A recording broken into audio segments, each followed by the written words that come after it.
What's going on YouTube? My name is FG3000. I'm back in the place to be and welcome back to the mobile gaming recap for February the 11th, 2019, your weekly mobile gaming news show. Without any further ado, let's get into the new releases. So the biggest release last week was Revolve8 ! Brought to you by Sega. Now this game had quite the dream team behind it. It had a producer from Yakuza, artists from Fate Grand Order and Castlevania, and even the composers from Xenogears and Chrono Cross. So they all came together to create the wonder that is Revolve8, which is in my opinion one of the best Clash Royale clones that are currently on the market. But let's be 100% clear, this is a Clash Royale clone through and through. So if you didn't really like Clash Royale, this is not going to do too many things different, but it is in landscape. It does have an anime art style, and I do believe that the special attacks do give this game enough to kind of set itself apart.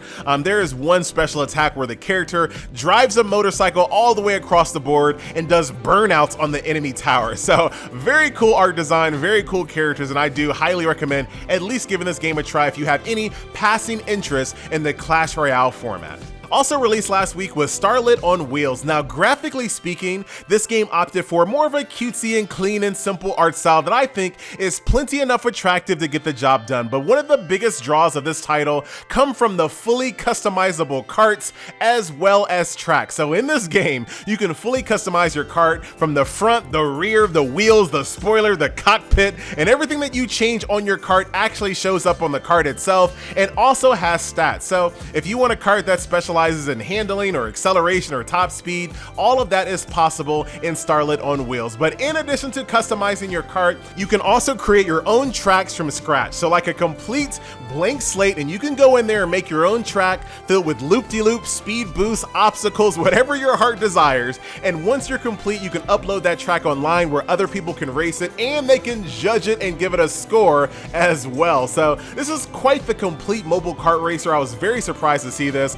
However, there's a little caveat here. Depending on who you are, this might be a pro or a con, but this is not a battle kart racer. So if you're looking for a game where you can throw blue shells and fireballs and lightning bolts at people, this is not the kart racer for you. You're probably better off playing Beach Buggy Racing 2 until Mario Kart comes. Now, I'm gonna go ahead and make a bold prediction right here, and it's not really that bold at all. 2019 is going to be the year of the mobile kart racer. Now, it really depends on how Nintendo handles this, but you guys know how mobile is. As soon as Nintendo comes out with Mario Kart on mobile, everyone is going to be rushing to copy whatever they come up with. Now, I'm very curious to see how Mario Kart is going to monetize itself. Is it going to have like a stamina-based system? Is it going to have like a Clash Royale system where you get like, treasure boxes at the end of the race and you have to open them up on timers? Is there going to be a gacha? What type of, monetization are they actually going to come up with? I don't know, but rest assured, whatever type of monetization they come up with, every game will completely copy it, like 100%. Like, companies are terrified at doing anything too out of the ordinary when it comes to copying games. So very much looking forward to it. 2019, FG3000 is saying it right now, the year of the mobile kart racer. So as we move on to the next game, and you guys know what I always say, it wasn't all rainbows and sunshine last week. Tony Hawk Skate Jam came out as well, and I am still very much undecided if I'm even gonna bother to record a full-length video for this game. This has got to be one of the worst controlling games I have played all year. Actually, I can say that. This is the worst controlling game I have played all year. I know it's only February, but I digress. Stick with me here. So this game pulls off the miraculous feat of having simple yet awful controls. The game feels so clunky, you feel so disconnected from your skater. So even though you're pulling off something that should be visually amazing, there's no sense of there's no sense of pride or accomplishment in pulling off these moves because you feel just so disconnected. In this game also, and this is just my theory, they had to find a way to put Tony Hawk in the game, but they didn't want to just give everyone a copy of Tony Hawk the character. So what they did instead was make like a Tony Hawk meter. So as you do better and better in like a little skate competition, you get to turn into Tony Hawk for a few seconds, but you feel like the same disconnected racer that you were before. The only difference now is that you're Tony Hawk. That's it. So I don't know how other, skateboarding games on mobile play and how they control. This is the very first skateboarding game that I've ever played on mobile, so maybe other games do it better, but I can tell you right now, Tony Hawk Skate Jam, this ain't it, Chief. So that will do it for the full official releases of last week. However, we also had a couple of early access titles hit last week as well. Harbingers Infinity War came out. Now, this is a reimagination of Ouroboros Project, which was originally a Kickstarter mobile hero collector. Now, this game came out last year. It was a pretty average title, but I assume the developers were not happy with the performance of Ouroboros Project, so they took that game down. They took all of the assets from Ouroboros Project and created a brand new hero collector called Harbingers Infinity War, and I think they did a pretty good job. They took out all of the things that didn't really work well in Ouroboros Project and basically just streamlined that experience and created Harbingers Infinity War. Now, of course, as you guys can see, the visuals of this title are very heavily inspired by Persona 5. There's no hiding that, but I think the game does enough to kind of set itself apart. Now, do keep in mind that this is an idle game through and through, so if you're not into idle games, I don't think Harbingers is going to do it for you. But if you're kind of like on the fence, or if you're looking for maybe like that second or third game to put in your lineup, idle games fit that bill quite well. So for 10 hours, the game grinds a stage for you, so you don't have to worry about sitting at your computer, hitting next stage over and over and over, or you don't have to worry about keeping your computer on all day while the game grinds for you. You log off, 10 hours later, you log back on, you got all kinds of experience points and new gear, and then you just kind of play the game from there. So if you've never played an idle game before, I definitely suggest giving it a try. But if you're not a fan of idle games, there's not going to be a lot here. There's no like, in-depth combat or anything like that. This is basically a game that you play on the side and you collect heroes. So that is Harbingers Infinity War. And the other early access title from last week was called Raid Shadow Legends. Now, this game was highly requested, but I was a little reluctant to cover this title due to the fact that it was put out by Plarium. Now, Plarium is the same exact company that puts out Stormfall, that city builder game that had Megan Fox as the official spokeswoman, which you guys know, I don't have a beef with that part directly. However, I did get a beef with this company after they put out their very first hero collector called Invictus. Now, Invictus,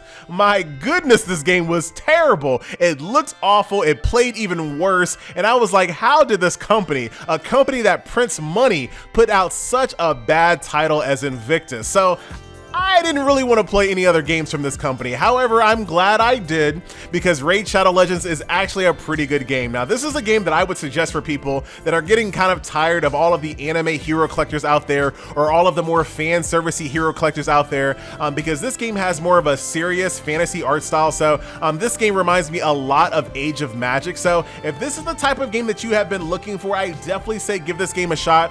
The graphics were rather impressive, but of course it did kind of follow, your typical hero collector tropes. It had a story mode, it had resource missions, PvP, etc, etc. But overall, the package of this game I thought was actually pretty well put together. So if you're looking for a brand new hero collector to get into, I think Raid Shadow Legends is not a bad pick. So that will do it for all of the officially released and early access titles of last week. Looking ahead to this week, the only major release that I have a confirmed release date for is Final Blade. So by the time you're watching this video right here, Final Blade is probably live on the iOS and the Play Store, so definitely give it a shot. And of course, as you guys know, I will have my first impressions video up as soon as I possibly can. So looking ahead to the future, one game that I have my eyeball set on is Nickelodeon Super Brawl Universe. Now, you guys know that I like to play silly games, so as far as I can tell, this is basically Contest of Champions with Nickelodeon characters. So that's all you gotta say. I'll be there day one. I don't know how long I'm gonna stick with a game like this, but I'll definitely be there. Now, like I said,